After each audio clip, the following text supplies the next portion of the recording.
Welcome to Nourish Your Soul. We're so happy to have you here.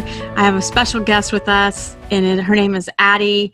She is a very gifted psychic. Many people seek her out. She's been gifted all her life. She's actually practicing psychic from Australia, so I want to welcome her right away. Welcome, Addie. Hello, Soul family. Hey, great to have you here with us. Thank you for being such an awesome playmate and for gracing us with your amazing presence this amazing evening. I'm so happy to be here. I love you both so very, very much. Yeah, well, we love you too. Happy First Contact Day, everybody. It's First Contact Friday. So I'm so honored to have Riok with us. It's gonna be Tyler Ellison's gonna be channeling Riok. Addie's gonna talk to Riok for the first 10 minutes, and then we'll take questions in the audience, in your comments. So you can ask those, and I'll pick them and ask them of Riok. And then we'll also, after Riok channels, then we'll open the floor for Addie for her psychic abilities. For any people in the comments, if you have any questions for Addie. Mm-hmm. Excellent. Perfect. Well, do we have anything we need to begin with, or should we just dive right into the channeling portion? I know, Addie, you had maybe Michelle, do you have any questions for her or anything of that nature? Addie, would you like to just tell a little bit about yourself to our fans, please? Yeah, sure. So I'm a psychic medium, and basically that means I can connect to people who have passed, who have crossed over. I can connect to guides, my guides. I have been doing this I've been out of the psychic closet for about a year and a half, but I have been doing this my whole life. And it is something that is my passion. I'm absolutely passionate about showing people that you can actually, that those who have crossed over have actually not really gone anywhere, and that they're actually still with you.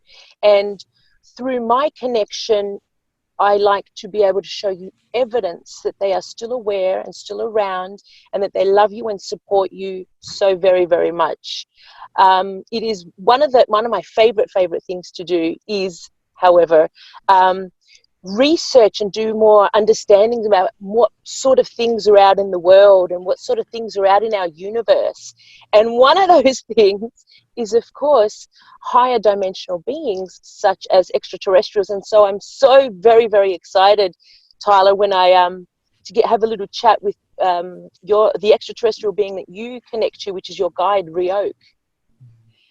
Yeah. So I'm really looking forward to that. Oh, so exciting. And I'm so honored to be able to share my skill with you and to give you time to interact with Riok. I know that you two are already well acquainted with one another, so this is a really fun reunion. So I'm happy to be able to facilitate this excellent, reunion between you and him. And thank you so much for being on the show with us. When did you know? When did you first find out that you had these gifts? Was it something you recognized at a young age? Did something happen that kind of tuned you in? So I was about 8 years old, and I remember simply knowing that there were what my childish mind sort of came up with, and just knowing that there were lots of people watching me. And I just sort of felt like I had a continual audience of people watching. What I've come to understand now, that's obviously people who have passed over, it's guides, and it just seemed so very, very natural, but I didn't say anything. And the thing that made me really know that I could do something was what was happening when I got into my teen years. People would turn up to my house to visit, and I would be able to sense a past loved one. And it was sort of, it wasn't as if I could see them, but it was sort of like an outline of, say, somebody's grandmother who was just next to them, and just letting me know, I know, you can see me. I know, I'm here. And just so eventually I just started to sort of think, okay, well, if I can see them, maybe I can talk to them. And it just sort of went from there. Oh, that's amazing. That's such a cool thing. And I remember when I was in my youth, making friends with folks before I had really gone into my own awakening, making friends with folks who were mediums.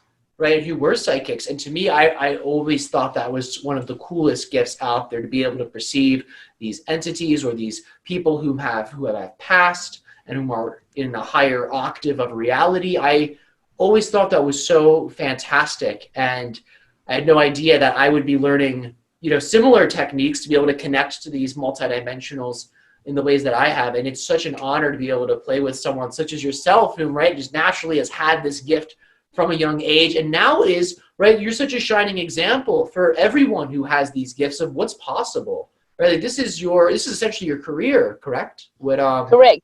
Yeah.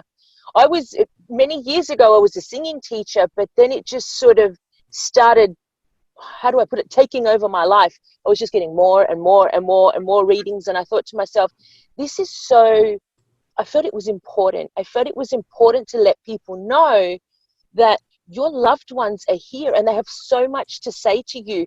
And I also one of the biggest things I want everybody to know is that you too can connect to them. They're not just available to someone special. They're available to you too. So part of what I like to teach is how everybody can connect to their loved ones and their guides. They're all available. They are a thought away. Mm-hmm. Wow. I want to add to that Nourish Your Soul is super excited that Addie and I spoke about her offering a mediumship development course through Nourish Your Soul. So that's in the works, fans. Wow. Oh, that's very excited. Yeah, really exciting. I know I'll be taking that for sure. I would love to learn from you, Addie. That's incredible. That's amazing. Thank you, Tyler. Yeah. Oh, awesome. Yeah, I love Addie also, not just the opportunity to learn the mediumship, but she's a true fan of the Essassani teachings of Bashar and Riok and Abraham. She walks the Abraham talk. And so, I mean, to have someone like that's gifted in mediumship, that's like a true blessing, actually, to be at that level and to teach us. So, I've had this gift all my life. I had to learn, the first, 10 years of my life, it was very challenging because I would take on the emotions of other people. And I almost was like, oh my God, it was overwhelming. I didn't want to be here. And then finally, I just was like, and I had experience as a young child, very close with Yeshua, Jesus, and basically I was just told, this is a gift. And so I just kept asking, well, show me how to use this gift. And then all the right teachers showed up, and I had one lady that actually taught me that she was a psychic, and she taught me all about the different chakras and how you got to clear each different chakra to be a good clairvoyant channel. Mm-hmm. Yeah. That's awesome. That's awesome, Michelle. Yeah. So shall we get started with Riok? Let's go. Let's dive right in, guys. Thank you so much for this opportunity. I love playing with you. And to all of our audience members who are tuning in, thank you for being here. My unconditional love and infinite respect and blessings to you and your existences. Thank you for being teammates. Thank you for being families. And thank you for your support and your attention. So without further ado, I will give my guide Riok to all of you. Enjoy. And we do have all the fans here. They're all here. Oh, great. Great to see everybody. Much love to you guys. A second to just clear off my station. Okay.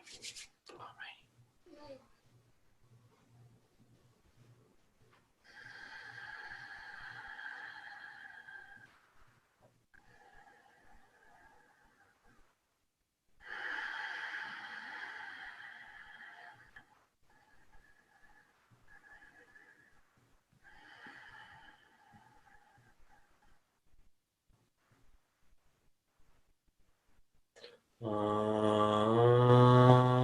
right.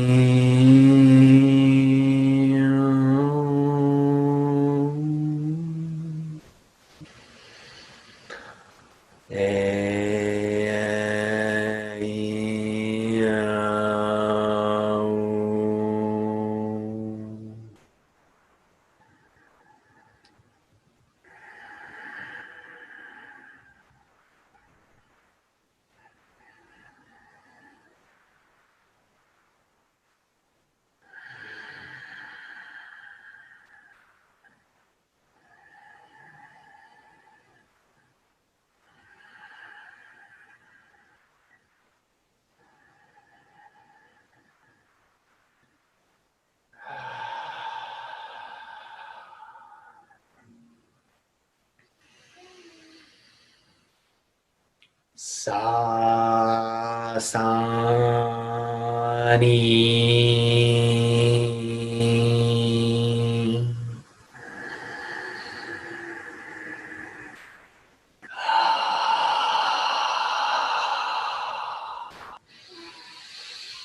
All right, and we thank each and every single one of you for the co-creation of this interaction. It is our civilization's highest joy, passion, and ecstasy to be able to have these types of co-creative transmissions with all of you. We extend to you the following question. How are you all doing? Greetings, Riok. Hello, Riok. Greetings, good day. It is such a joy and pleasure to be here in this Zoom room chat with the two of you and with all of those in the audience. We thank you for your attention thus far in the transmission. Thank you so much, Riok. I'm so excited to have a little conversation with you and perhaps introduce you and the Essassani to some people who have perhaps not come across the Essassani. Are you able to tell us or share with us what us as humans here on Earth can expect in terms of perhaps alien contact? Straight up. In general, we would say expect the unexpected. For understand an expectation actually pigeonholes the portal of possibility and it narrows that which you're actually allowing in. So we would advise you in terms of not just extraterrestrials, but all of your experience to expect the unexpected, to expect the mystery, thus allowing for the portal of possibility to remain open so that way you can experience all of the different levels of extraterrestrial and multidimensional contact that are technically happening all of the time, but many of you simply are unaware of because your attention is focused elsewhere. And the idea is the more open and allowing you can be of the unexpected, of the unknown, the more of those messages you will be able to receive. And as you receive the messages, as you integrate the messages and apply them in whatever way, shape, and form is most exciting to you, you then essentially climb the ladder of frequency, so to say, to the parallel reality version of Earth where open extraterrestrial contact has already occurred. Why can you comment, if please, would we as humans not be aware of the fact that there are extraterrestrials? Many of us are not aware, or if we are aware, we kind of just don't believe it. Why is that going on? Yes, well, it relates to the idea of your belief system constructs. As our civilization has said before, your beliefs create reality. That is fundamental. Understand, in the physical reality, it is your belief systems that manifest and generate the externalized reality experience. So if you believe that extraterrestrial contact only happens to special people, or you believe extraterrestrials are not real, or you believe that you're not good enough to engage with them, or you're not ready to engage with them, then understand that that belief will generate an emotion that will inspire an action that then crystallizes that type of reality dynamic. But when you allow for your belief systems to be supportive of extraterrestrial contact, to be supportive of your highest truth, your highest passion, then you begin to resonate with our energies and you begin to then perceive the contact that's technically already occurring. Amazing, amazing. So I was really inspired to ask you about possibly the idea that we have past lives and that perhaps we repeat past life experiences. Could you comment a little bit on that? Yes, we'll understand that there are certain themes of exploration that your soul desires, and your soul will in that sense create incarnational experiences where those themes can then play out. And the idea is that, let's say in lifetime A, there was a specific theme of exploration your soul desired, but maybe in lifetime A, that incarnational self didn't quite explore that theme that represented the soul's highest desire. The soul will then in terms of a linear understanding, we remind you this is all happening simultaneously. There's technically no real past and future. It's all now. But understand from the linear perspective, the soul will observe lifetime A and say, that was very good, and that was perfect, and that was divine, and that was special, and I learned a lot. However, it doesn't quite represent the full embodiment of that theme in the way that I prefer. And the soul will then have other incarnations, incarnation B, C, or D, for the example's sake, where that theme can then play out once more. And understand that it's not that an individual is bound by karma and is chained to repeat their actions in some sort of way from an external force forcing that upon you. The idea is these themes are repeated from one lifetime to the next because of a decision your soul is making, an aspect of yourself, so that way you can integrate and learn the lesson. Because understand, your soul is essentially in a master class educational system. You're all in a soul university, so to say, where your soul is growing and learning and expanding, and as it integrates and has the incarnational experiences that represent the integration of the themes, the learning of lessons, the remembrance of the true nature across all of the different incarnations, the soul itself then uses that experiential data to upgrade and grow itself, thus allowing for it as a being to create in more expansive and playful ways in the higher dimensional experiences of creation. Wow.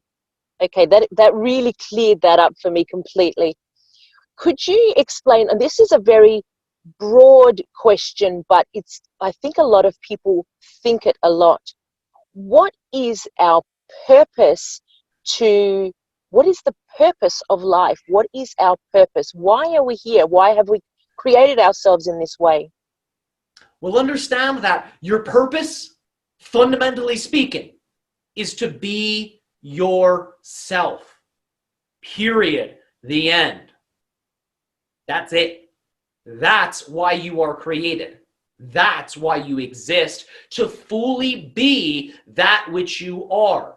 When you fully embody the infinite nature that is your true self, when you live that out, when you apply that in all of your interactions, when you are with yourself, when you are with others, which is still with yourself, because all things in the reality are technically you, because the reality is made of you, you are the reality. Understand that when you engage self and other in a way that represents you living that true nature out, you are, by definition, fulfilling your life purpose. And now we understand many of you have an understanding of a life purpose in the following way. My life purpose is to be a musician. My life purpose is to help people. My life purpose is to be a teacher. My life purpose is to fly to the moon. Understand that these are all side effects of you choosing to be yourself. Because understand, if you're not fully yourself, then those paths of passion that are very relevant to who you are become less accessible. If you are not fully being yourself, the paths of passion become vague. But when you choose to fully embody yourself, when you choose to fully love yourself, you then become aware of all of the portals of possibility, all of the portals of self-expression that represent the idea of your passions, of your joy. So in that sense, you could consider your primary purpose to be yourself, and all expressions of that, such as being a singer, being a teacher, are secondary purposes that only become available to you in very obvious ways when you choose to be you.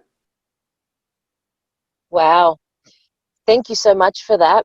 Yay. Could you help us a little bit understand from your higher perspective, why is it that so many humans aren't happy?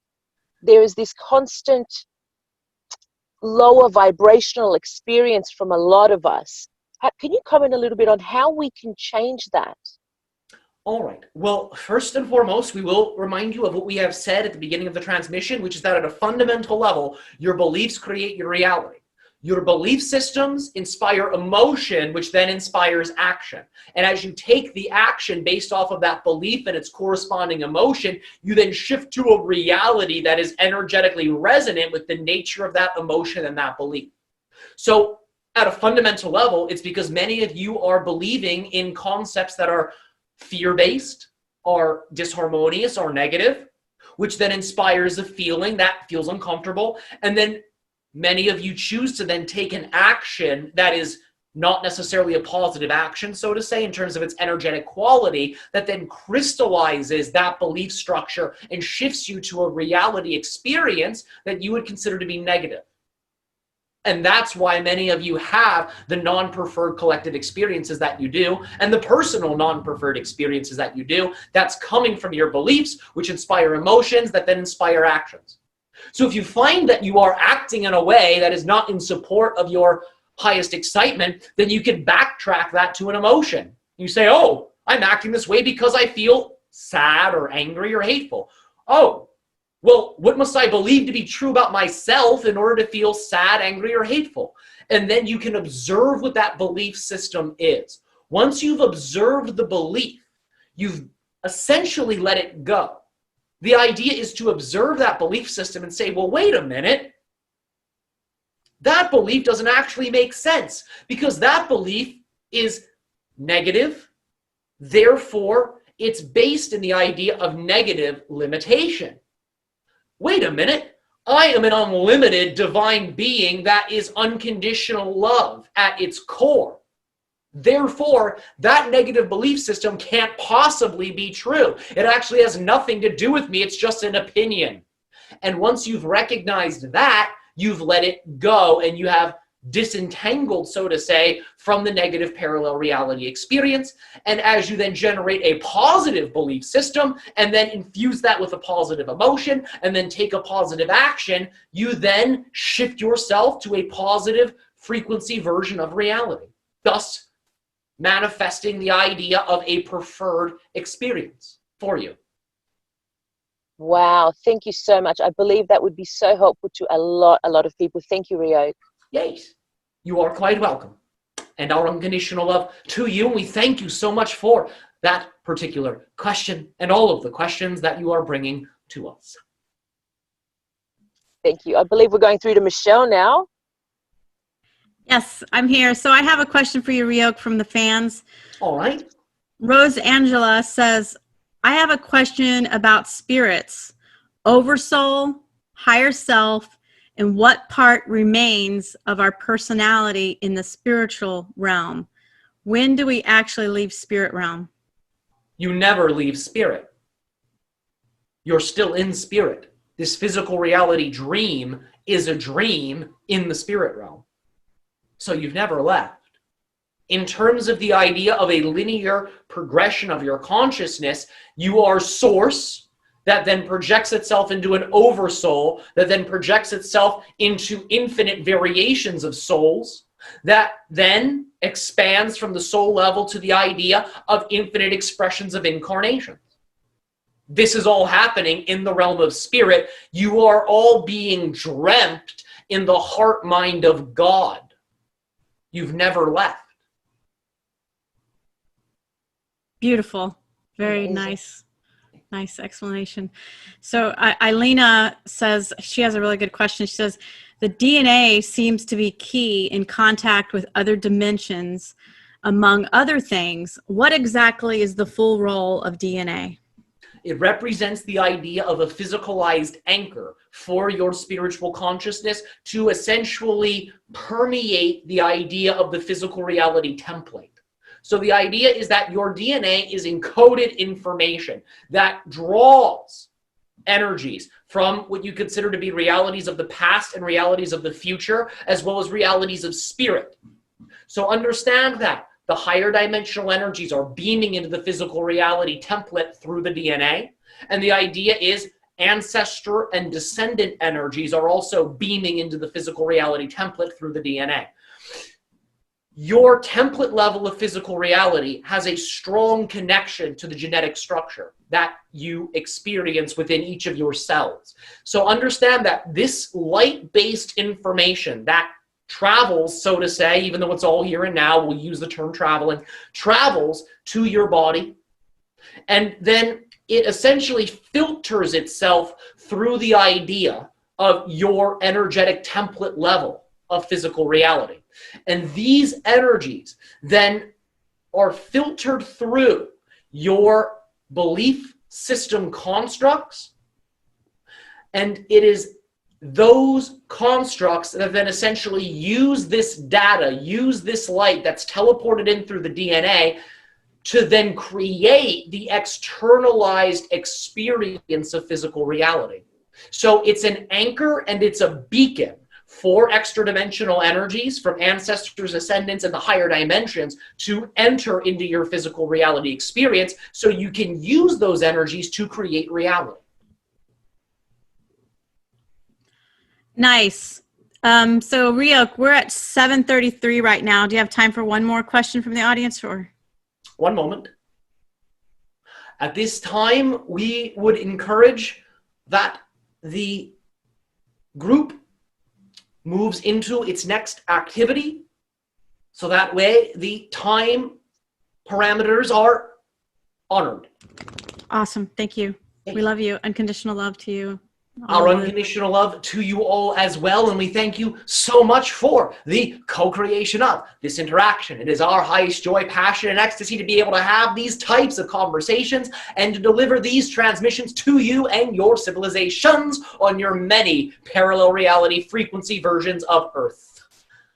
Good day, and our unconditional love to you always.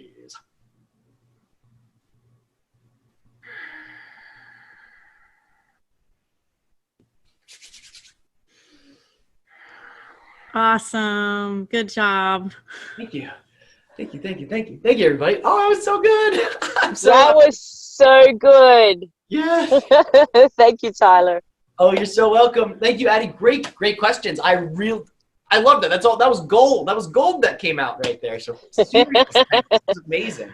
So I loved it, Tyler. It was just epic. And the dynamic questions between Addie and Tyler and Riok. It was just really golden. I just look forward to listening to the replay, honestly.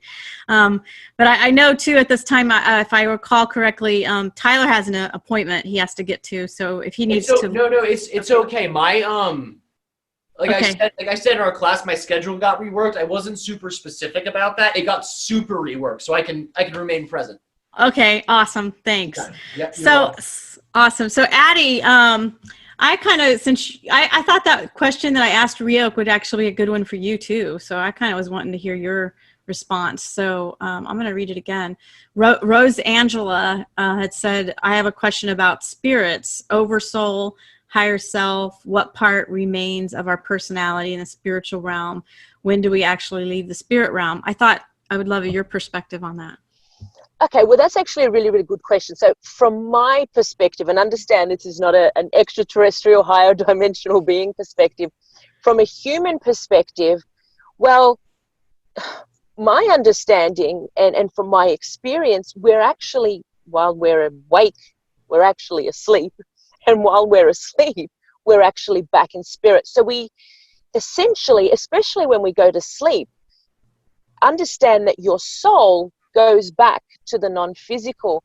In other words, if you have a past loved one that you want to interact with, understand that you are actually interacting with them every single night, if that is something of benefit to your soul.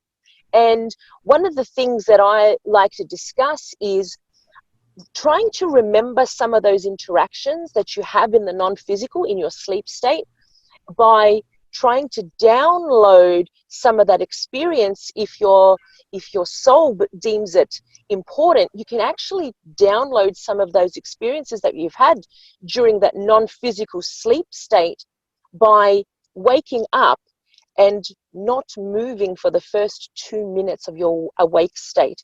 If you remain completely still, most of us wake up and we look at our phone, we roll over, we do something, and it doesn't give our brain the opportunity to download the communication or the experiences we've had during our sleep state.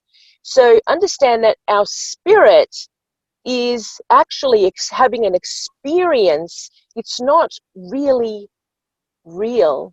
It is a projection. It is a projection of your consciousness. So we never actually really leave spirit. Does that answer that question? Oh, you're muted. You're on mute. Yes. The audio is better when I mute myself when the guests are speaking. So thanks for catching that. Yeah, I was going to say totally resonate with how you language that.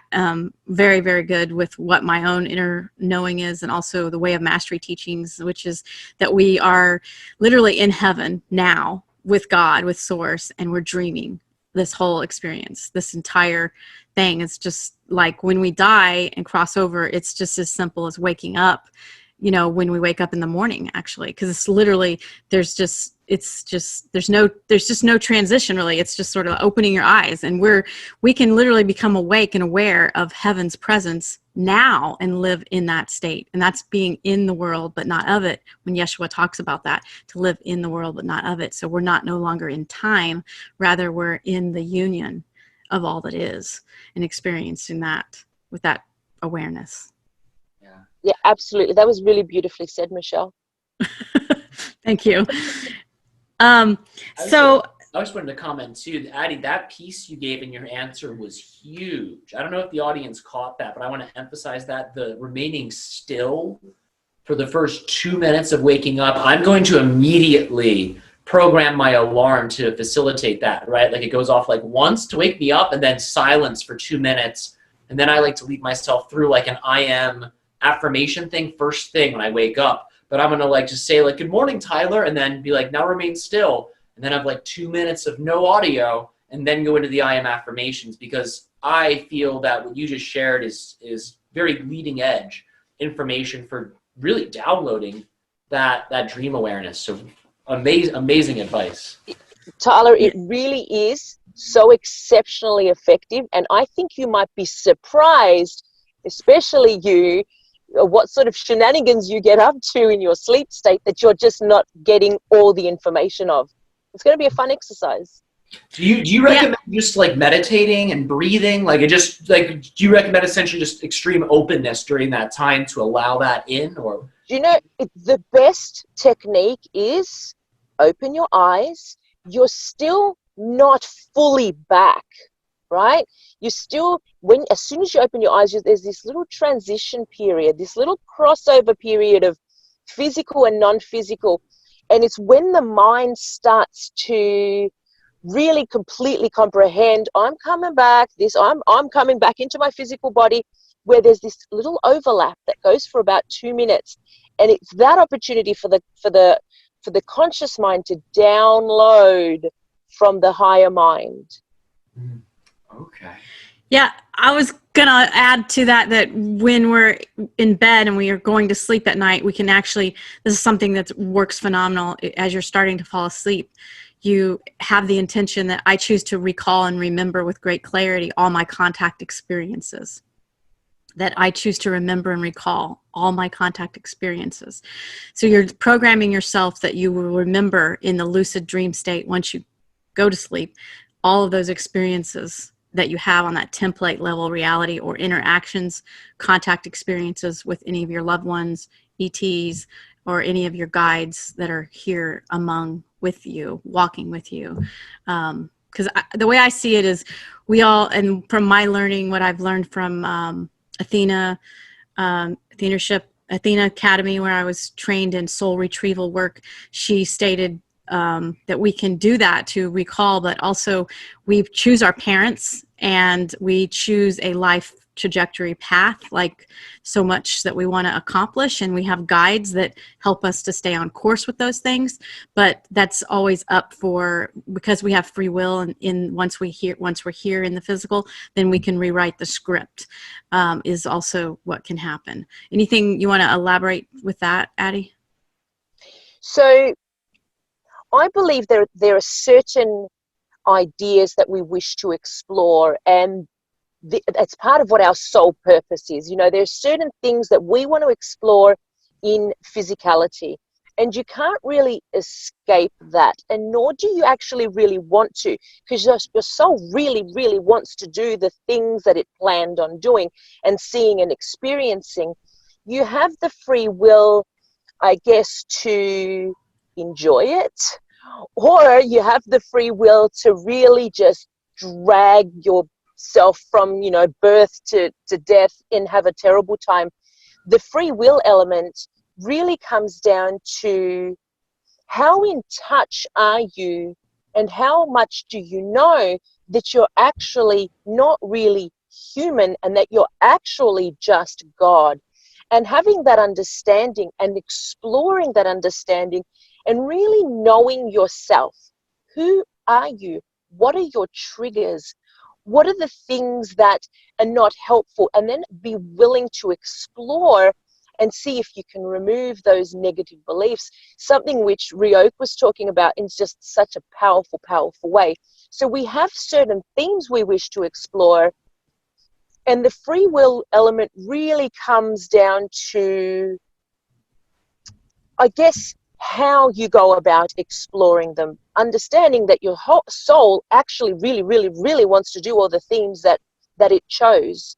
There is free will, but not exactly as we humans have come to interpret it, and that is that our soul or our higher mind really is in control, because it has this firm implanting to source constantly. So it understands the purpose and the free will. I guess that if you want to put it, the free will for the mind, the human mind, really comes down to, are you willing to know yourself? Are you willing to be yourself? And really understanding yourself.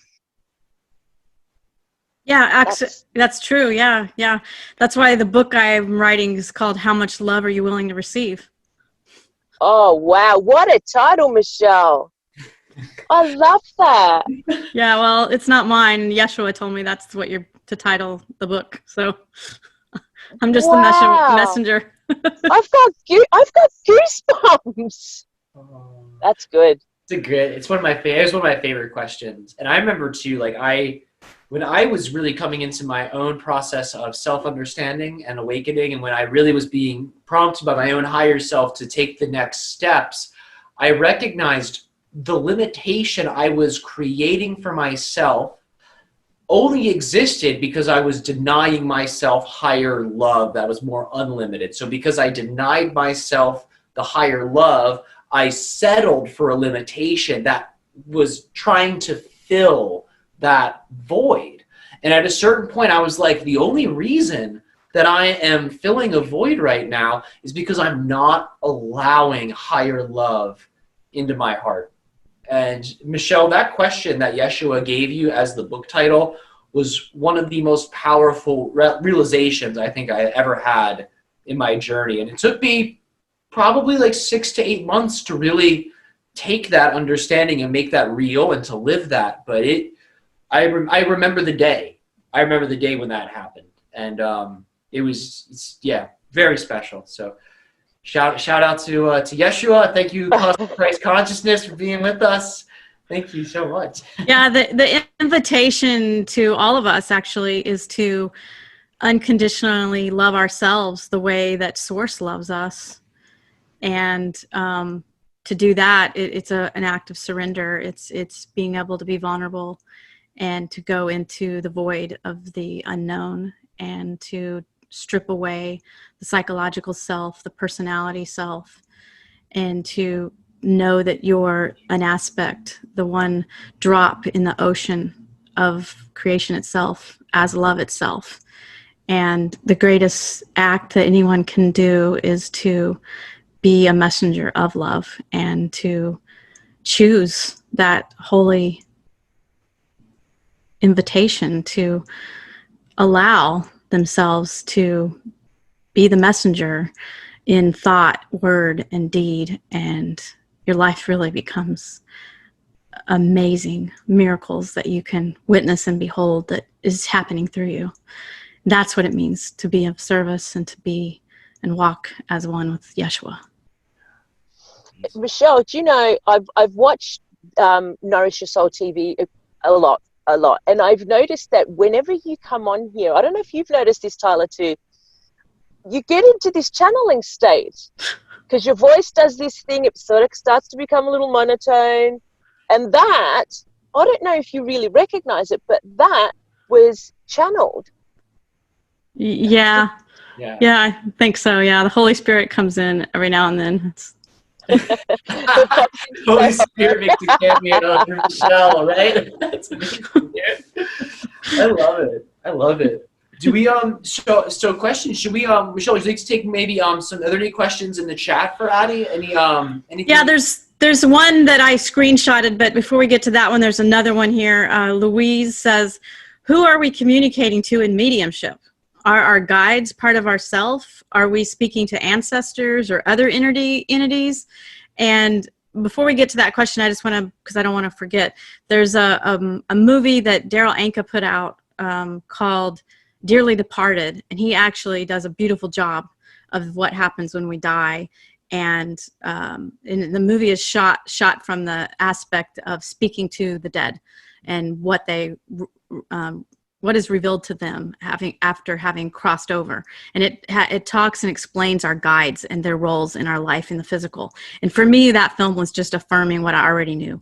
So anyway, back to this question for Addie. Who are we communicating to in mediumship? Are our guides part of ourself? Are we speaking to ancestors or other entities? That's actually an extremely good question. The very simple answer is all is one thing. So essentially, we are talking to ourselves. Essentially, everything you see is yourself. Even those in non-physical are yourself. However, to answer it a little bit differently, everything is a frequency. Each being has its own very specific, unique frequency. And the way it kind of works in mediumship is it really is a blend of energies, right? You're not necessarily getting information from one source. It is a blend of energies. However, sometimes people like to hear it from their grandmother, or people like to hear it from a particular loved one. So I can become aware that it is this particular person telling you this information, when it's sort of the reason why you get to hear that it's actually grandma saying this is because it has more validity for you if it comes from grandma, when in essence it really is just you that you're speaking to. And one of the things that if you have these abilities, these psychic connections, you will know that the voice that you hear in your head isn't someone else's voice. It is always your voice, because there is only one thing, and that is source experiencing itself in so many, very many different ways. Yeah, you remind me of Stargate Atlantis. I don't know if you've seen Stargate Atlantis or not, but the chief scientist officer, they were in the jumper that they had taken out, and he was underwater, and there was a whale that was doing frequency sound sonar to sort of like keep him alive and cognitive, because he had hit his head, he had a concussion, and he was trying to figure out his way out of it. And so other people showed up in the jumper that were not actually there, that he was having a dialogue with, and the person said to him that I'm just a part of your consciousness.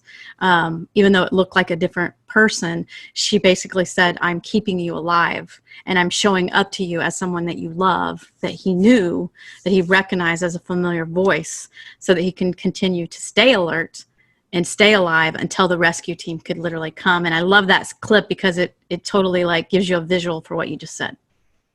Absolutely. That is exactly what it's like. It's just like so source wants the message to come through to you, and they want to communicate, I guess God wants to communicate to you something, and it will find the path of least resistance, whatever that is for you. Yeah, and it goes back to the house of many mansions, and that reminds me of Seth, how Seth says that we're always just going to different places in our own consciousness, which goes back to frequency. So we're always, basically, for me, the way I see it is we're dropping the veil and letting go of fear, and always receiving more love, because we're having these dialogues constantly with ourselves of what we thought to be true is what we thought to be reality. And when we dialogue with people outside of ourselves, we're still having a conversation with ourselves about what we have decided is true or not true.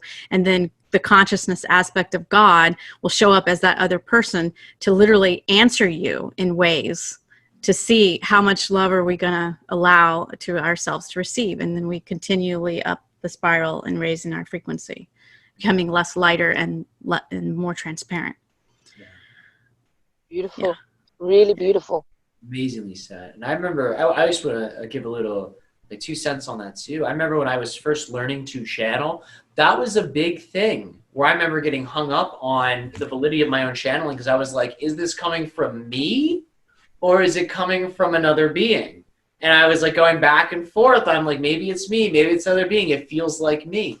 And I know I had to learn, right? The idea that things are coming from you does not invalidate their worth and their sacredness, because you are God. You are the infinite. So if it's yourself talking to you through the mask or the energy of an extraterrestrial, which is its own being, but is also you, then that's perfect. Or if it comes just to you directly, you're like, whoa, I got a hit, and it's like coming to you just intuitively, they are both just as valid, right? It's just like you were saying, Addie, it's whatever the path of least resistance is for that information to get to you. Absolutely. And I think the thing with what you do, Tyler, is a little bit harder to prove. With mediumship, you're going to go, oh, I'm connecting to your grandmother and she looked like this and she passed like this, and that this is information that person knows, and they can say yes. But for what you do, aside from, of course, the incredible information that comes out of your mouth, that to me in and of itself is proof. But what other tangible proof do you have? It's actually a very difficult thing. But I think if you follow and listen to Riok long enough, you just go, okay, this isn't just Tyler. I mean, we love you, Tyler, but and we think you're awesome, but this information is really out of this world. Well said, Addie. Yeah, I'm good. I mean, I couldn't, honestly, like, if I had to like go through life like speaking like Riok speaks, like my whole life would be like, I'd be a literal different person. I mean, if that was how I lived my life all the time, with that voice, that intensity, and that like blah, like I would have a totally different life path. And to me, that sort of validates, right, that there is something sort of different happening here. Like clearly, that's like not my Tyler ego, you know, that's not my Tyler personality coming through. And it's just another, as I see it, right, a future self, another aspect of my own being who's 370 years, right, is upline, like way into the future. And I love it. I love it. And he's great because I know he's done some stuff to sort of, to me, validate his existence. Like he's given me predictions that have happened in my own personal life where I was like, okay. I was like, I see you. Thank you. Can't deny that. Yeah. So I find the guides, right, they'll, especially when you play with them, right, they'll do little things to help you understand, like, listen, you're not crazy. I mean, you're crazy, but not the kind of crazy you don't want. You're the like good kind of crazy, and let me show you, you know? Yeah, I like to just call that outside the box. Yeah. You know, and it's okay to be outside the box. You know, we all need to give ourselves the freedom to just be authentic, be ourselves, you know, take the mask off, you know. This whole thing with these masks that people are wearing is really the reflection of how mass consciousness has bought into fear, which can be also, you know, a virus. Basically, a virus is a fearful thought, actually. And a mask, wearing a mask, is the metaphor for, are we going to take our masks off?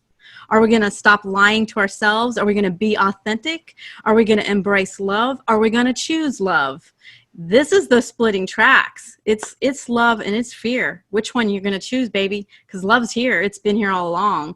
You either holding yourself in resistance to it, or you're either allowing love. And it's the same message Abraham's been teaching. It's the same message every ascended master being has ever walked this planet in trying to invite us to let go of fear and know that we're safe, know that we're loved, know that we're cherished, but to receive and just embody and allow that unconditional love to be our experience here in a human vessel, because we're here to create something brand new that's never been done before. And so the contrast is only there so we can redefine and get more clear on what it is we do prefer to experience and contribute and create paradise together. You know, Tyler and I were talking about Paradise Shift. You know, we should do a workshop called Paradise Shift. And I was like, yeah, let's do that. And then like the next day I'm like, Will just happens to turn on the music, and what am I listening to? Billy Joel singing "I'm Living in Paradise," and I was like, thanks, Spirit. Yeah, you're giving me the wink that you like our idea about the paradise shifting. You know. One thing I want to share too, Michelle, what you talked about how love has been here all along. This was just a little like universe quote that came through. Fear is temporary, love is eternal.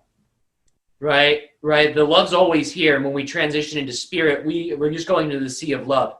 The fear is just, it's a temporary dream, you know, and that's all. That's why it's okay to put the fear down. You're just taking off the mask. You're taking off the illusion. There's nothing wrong with the illusion. It's beautiful. It's a valid expression. But the truth is just as valid and is, in my opinion, much more exciting, much more euphoric, much more preferable for us on an individual level and collective level. Yeah, thanks for saying that. It's important for all of it to be integrated and to know and recognize it's all valid, because it serves us in waking up to more parts of ourselves. Just like the Sasani says, all truths are true. A lot of people don't understand what that really means. And what it means is that each individual has a perspective that they are seeing from. They have filters that they are seeing reality from.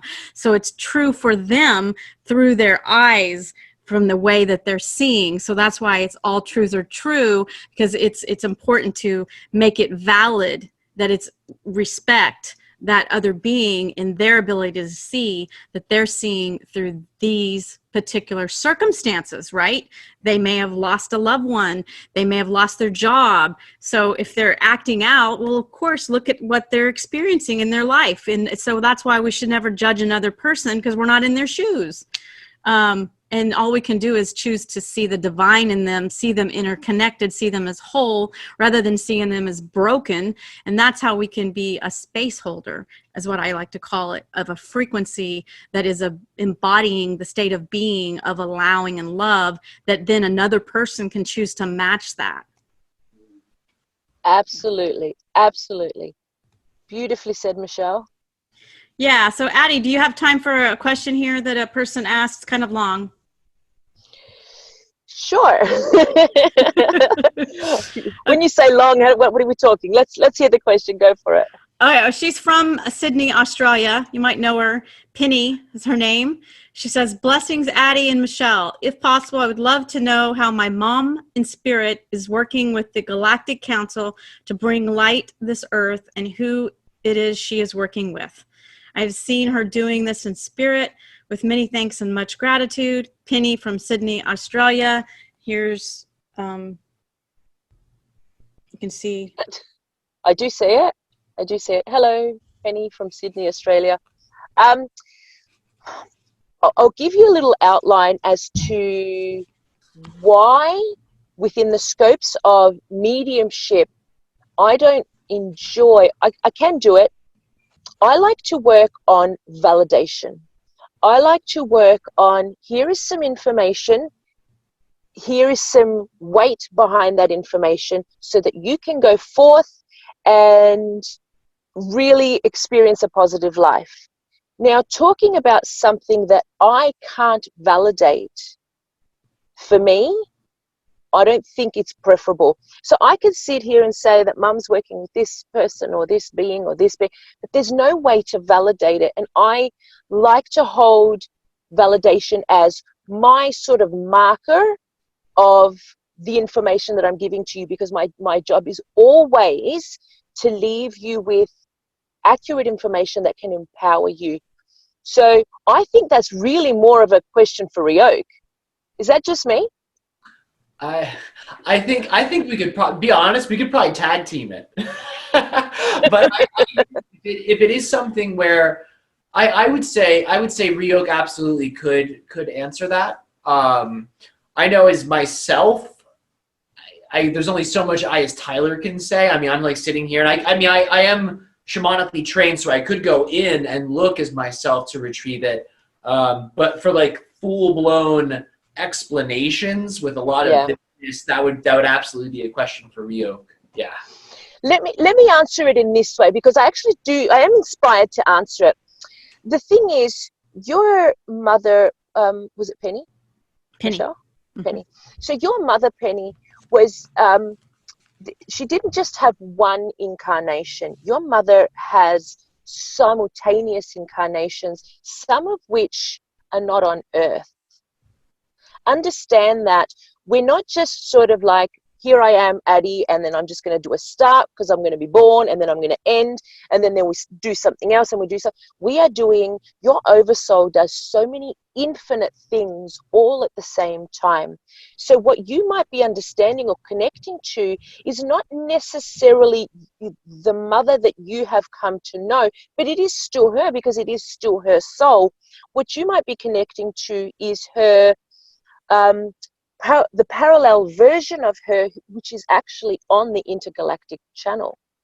That is something that I think what you're experiencing is possibly your higher mind asking you to look further into connecting your parallel version. So it might actually not even be about your mother as such. Maybe this invitation, which is my feeling, maybe this invitation is for you to look at the parallel version of yourself and become aware of that parallel version.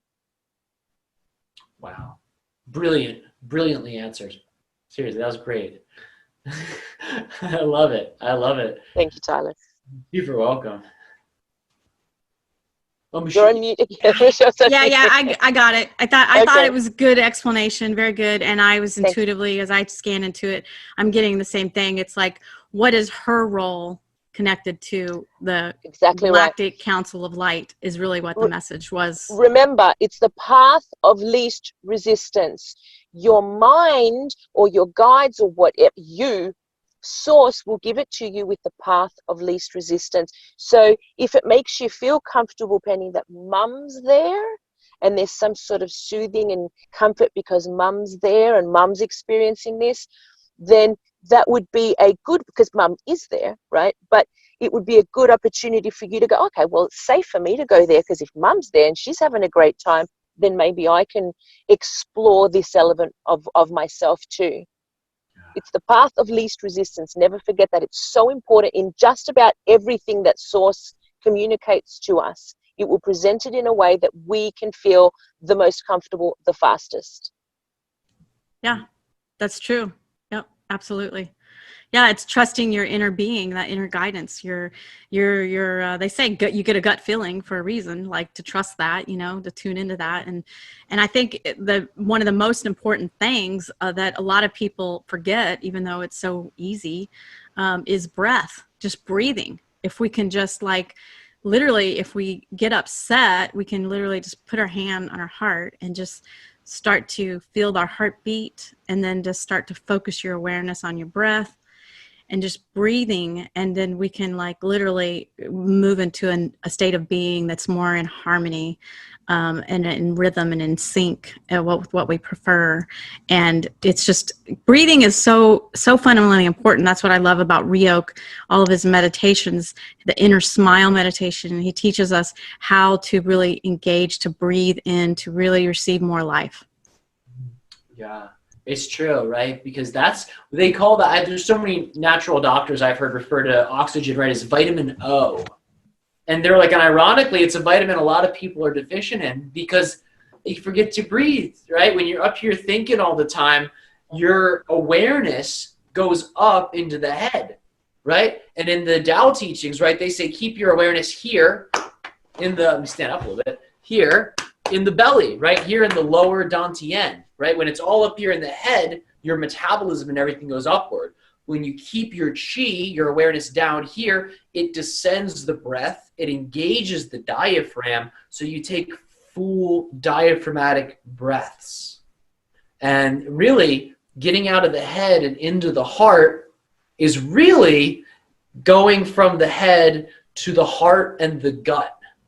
Really bringing the awareness down to these other two major nervous system centers that are just as intelligent and just as powerful as this master organ, the brain up here. These are the other master organs, right? In the Tao, they call this the three dantians, the three major energy centers. So these are really, really great locations to keep your awareness, to make sure that your breath does remain rooted, does remain expanded.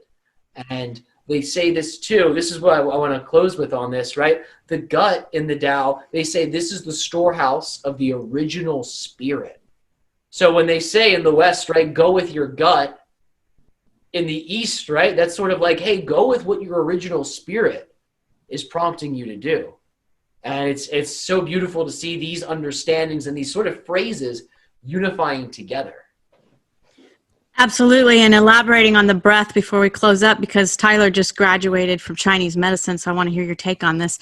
There's a viral video that's gone viral that's being shared in Messenger on Facebook, because Facebook is censoring so many things and things are getting taken down. But through Messenger, a RN, a registered nurse, came forward and was giving the explanation about what a mask literally does to us as far as the oxygen intake goes, and that it actually weakens our immune response. And so for a healthy person, we actually should not be wearing a mask, is what she said, and it creates acidosis. So if you're constantly for 8 or 9 hours at your job and you're having to wear a mask, that actually weakens your immune response. So I'd love to hear from the professional who's just graduated Chinese medicine. I just got to say, I don't have the license yet. I still have to take my test. So this is information that is not coming from a licensed medical provider, although I have essentially graduated from my program. I just have some amazing clinic hours to wrap up, but all my classes are done. I mean, I'm essentially there, you know, so I'll give you my educated response, you know,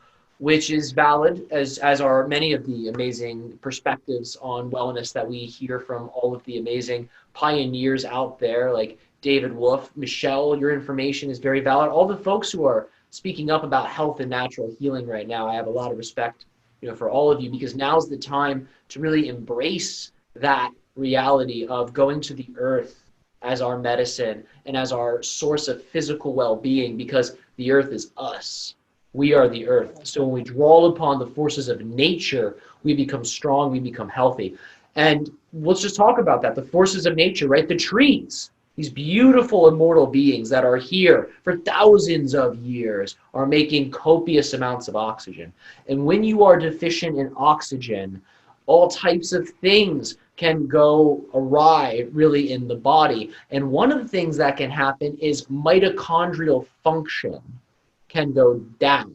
And mitochondrial function essentially is your energetic, physical energy production system, right? In your cells, you have this little tiny organelles called mitochondria, and they are producing ATP, right? Which is essentially free energy made in your body.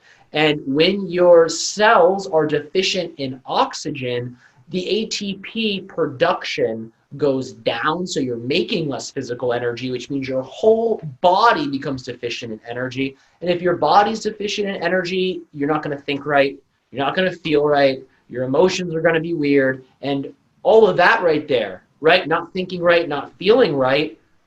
80% of disease, as you always say, Michelle, right, caused by emotions. Someone's not thinking right, someone's not feeling right. That right there is going to create emotional upheaval, which is going to impair the immune system, 100%. And then also, too, in general, the cells of the immune system require oxygen. So it's a double whammy, right? There's an emotional, mental stress response, and then an oxygen deficiency response. So I would say the following. If you have to wear a mask, maybe look into breathing exercises. So that way, at least in part of the day, you're supplementing with oxygen that you might not be getting for the rest of the day. That's not a medical recommendation because I don't know if I can technically make those yet. Again, the laws are really fuzzy, to be honest with you. But anywho, I would say the oxygen is essential. The mask is absolutely going to have effects on that. So I would say at a minimum, make sure you're getting some fresh air, going into nature where you're getting the oxygen right from the source, and maybe learning some yogic breathing exercises and spend 20 minutes a day minimum doing those, especially if you're wearing that mask all day. You want to, to me, I know if I had to do that, I'll speak on myself, I would want to be saturating my body with oxygen. I'd also want to be taking cell food. That's a really powerful supplement that boosts oxygen, essentially absorption in your body. Cell food's a great supplement. And Mega Hydrate, Patrick Flanagan's Mega Hydrate. Yeah, excellent. And these are all things that help with oxygen for sure. So that would be my recommendation. If you got to wear a mask, make sure you're getting oxygen in your body at other parts of the day. Make sure you're getting fresh air, especially the nature times. When we're in nature, we are breathing in bacteria that are good, that boost the immune system. We are breathing in their genetics, which are helping our bodies to evolve and grow, and all of that's going to help to keep you healthy. So even if you got to wear a mask, all's not lost. It's not the end of the world. I know people got to do what they got to do, but make sure you're doing those wellness protocols so that way the temporary sacrifice of wearing the mask won't have as much or any long-term cost on your health and well-being. Because I remind you too, even though I'm saying this stuff like it's the way reality works, this is just theoretical. This is just science. As Riok says, we're creating our realities with our beliefs. Even our science and our research is based off of our beliefs. We're just researching the effects of our belief systems in physical reality. Yeah, that's exactly. Really cool, Tyler. Really cool. Yeah, exactly. Quantum physics says that plus I recommend everybody watch the film, What the Bleep Do You Know? Came out many, many years ago. Again, that's What the Bleep Do You Know? It really gives you the example of how your thoughts influence reality. Also brings in Dr. Emoto's work, how he did the experiment with water. He actually had a microscopic glass where he filmed water drops on water. He put the words I hate you, and then the words I love you, and then thank you, and he took pictures of them. The ones I love you and thank you were these beautiful, magnificent, like snowflake type of images that were crystalline, and then the I hate you was like muddy, murky, gross looking. So it basically proves how your thoughts create your reality. It goes back to the placebo. If you're buying into fear, what are you doing for your immune system? Essentially, you're creating an immune system that's not gonna work as well. It's not, and honestly, the fear. We can talk about aging for a second too, right? For people that are like, oh, I want to look great when I'm like 80 or 50 or 60, whatever the age is, where you're like, I want to look great. If you're in fear all the time, you are spiking your adrenaline and your cortisol, and your hormones essentially go out of whack. Right? And hormonal imbalance is one of the number one causes of emotional imbalance. And the hormone insulin in particular, which helps the sugar get out of the bloodstream and into your cells so you can absorb it, right? When the insulin hormone gets messed up, which happens when you're in constant fear, that's when all types of things begin to go haywire. That's when you're setting yourself up for things like prediabetes, all of that crap, excuse my language, all that stuff. And essentially here, that rapidly ages the body. So it's not just an immune system thing. The fear is a lifespan thing. In the Chinese medicine, we say the kidney organs here in the low back, they hold what's called the jing, the essence of your body. It's like your battery pack. And the negative, so to say, emotion of the kidney that affects it, that's sort of, you could say, pathological to the kidney, is fear. So even the Taoists, the ancient Taoists who developed this stuff, they knew that if you are in a constant state of fear, your lifespan goes down. They even knew this. So we're talking about aging here. If you want to live a long time, love is the number one anti-aging drug. Love and community will keep you young for years. It will keep your body healthy. So I remind you, fear, think of fear as a drug. If you really want to, you can think of fear as a drug. And when, it's like old Dare things, say no to drugs, right? When your mind is like, here's a fear-based idea, do you want it? You could be like, hey, no, I say no to that. What's a love-based thought I can create for myself that I can say yes to? And as you start saying yes to love, your higher self begins to fit like a glove. Everything starts to feel really cozy, really good. And it gets easier to say yes to love when you learn how to say no thank you to the fear. Absolutely. Yep. Well said. I love it. I just want to remind our audience members that movie was What the Bleep Do You Know? You can check out. And then the other one was Dearly Departed by Daryl Anka. So we're going to wrap up today, but I encourage you, take your mask off, especially if you're not at work. I'm on the East Coast here. I don't see very many people wearing masks except for in the job places, like not outside walking around. I'm not seeing it.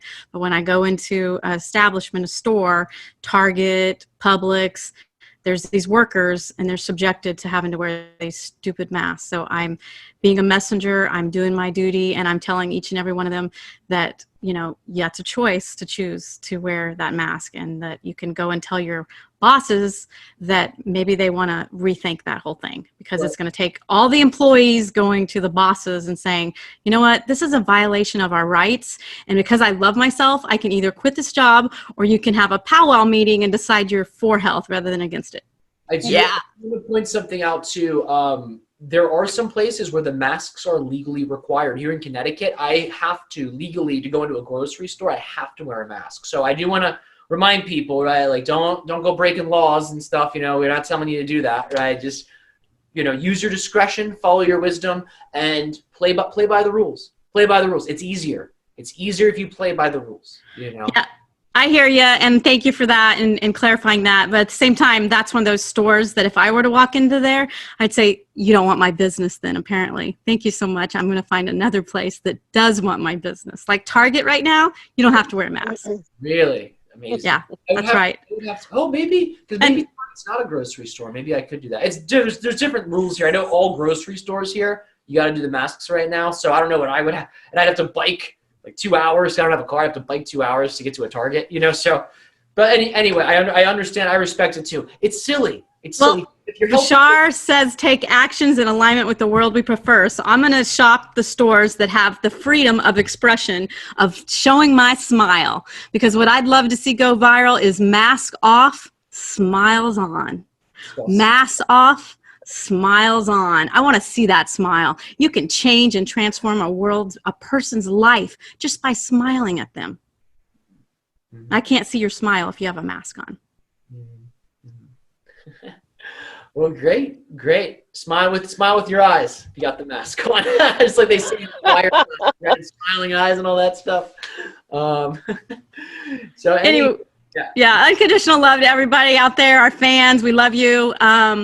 I love you, Addie. I can't wait to have you on again. I can't wait to talk about the mediumship development training program that you're going to teach. I'm totally enrolled, so I'm ready. Yay! My love to both of you. Thank you so much for the opportunity. I do really love you both very much. Oh, love you too, Addie. Unconditionally. It is so great to play with you, and I'm so excited for all the future events and programs we have coming up together, and looking forward to the many play dates and their emergence. So, Addie, give us your website again for all the fans. So it's addiebabington.com. Awesome. AddieBabington.com. So that's AddieBabington.com. Maybe Jahira can put that in the comments as well. And I want to invite everybody to our Strawberry Moon transmission on June 5th. We're going to be speaking with 2 extraterrestrial beings. It's going to be a dynamic conversation, Riok and Bella.